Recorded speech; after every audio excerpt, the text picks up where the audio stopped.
Weege Show is here. There is one tradition at Anaheim that will never change. It's that it's freezing when you're done at Anaheim 1. This was our host set desk booth thing for our pre-race show. I didn't even realize that there was like a terrace over here at Anaheim with these rocks. There's the track, and you probably already know what happened.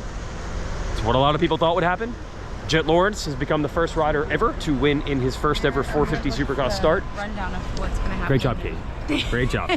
I'm going to head to the press conference and we'll talk to some riders. I think everybody knew it would be alarming if Jet were to come out and win right off the bat.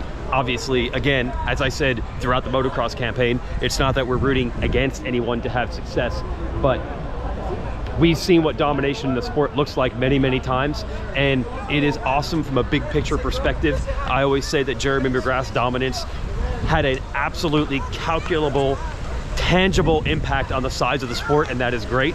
But at the same time, that was many, many years of knowing who was going to win the race before the race started, which is not probably as exciting as we wanted. Now with Jet, it's very early to say that that's what is going to happen, but it's certainly trending that direction, and tonight doesn't change that at all. It only reinforces it.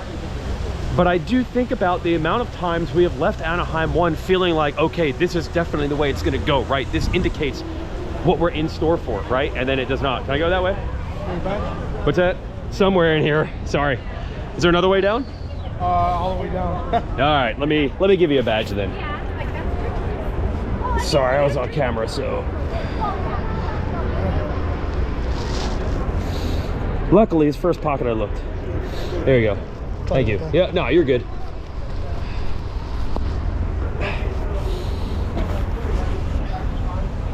Sorry, I had to show the pass there to get through that gate. This is behind the scenes now. Oh, and there's people exiting. Anyway, there is a long-standing tradition of leaving Anaheim thinking that we have it all figured out, and then that is not the way the season goes. In fact, I'd say over the last 20 years, that has been the case more often than not. I don't know what that is. Certainly when it's Jet Lawrence winning races and you think, well, geez, he's just getting started, and he said how nervous he was, you would think it would only get better from here on out.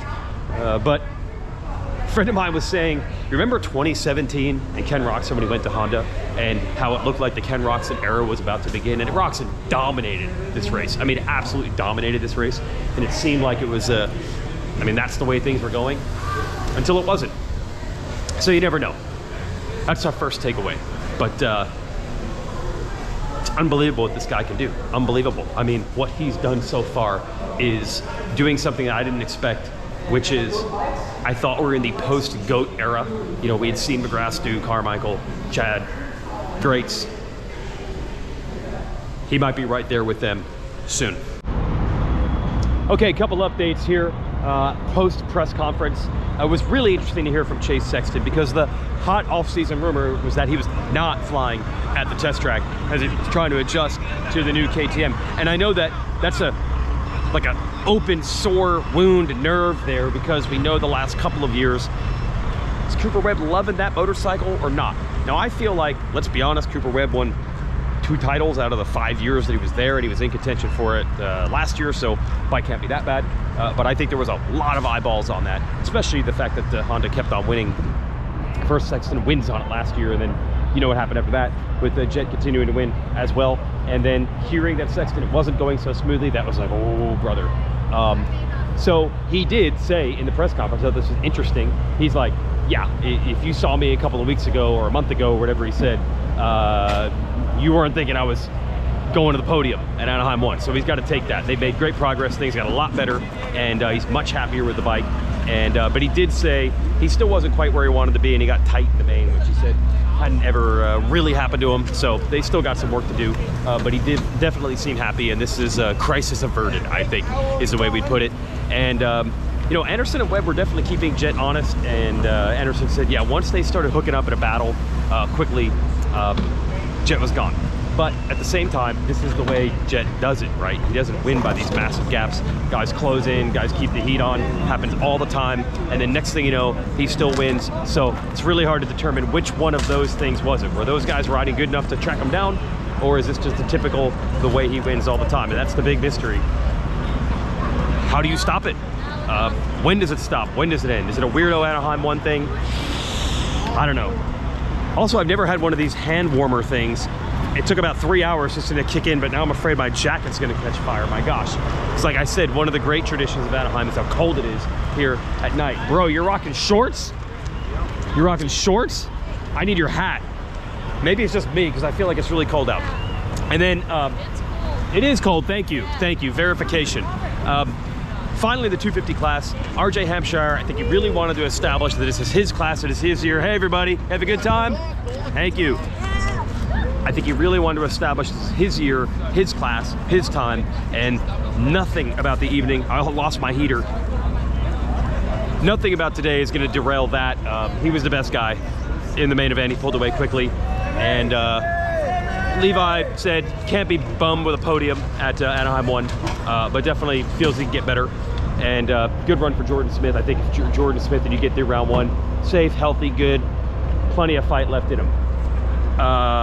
What I'm really impressed in is the 929 right there. Julian Beaumere. He looks so good on Supercross. It's the first Supercross race, 2 hole shots, rode well.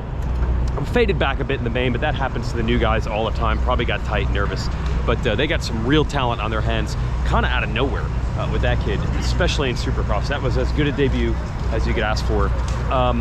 Overall, we didn't have the crazy racing and the passing and the action and the drama or crashes or anything like that, except for a rough one for Hunter Lawrence, who ended up not making the main. But I think it's okay. I think we're buckling up. And sometimes the opener, like I said in the previous show on Friday, you don't want it to answer all the questions. So I think we're going to assume you're going to get a better Tomac, you're going to get a better Sexton. It's good to see Anderson appears to be back. Bro, Ridgeline Nation.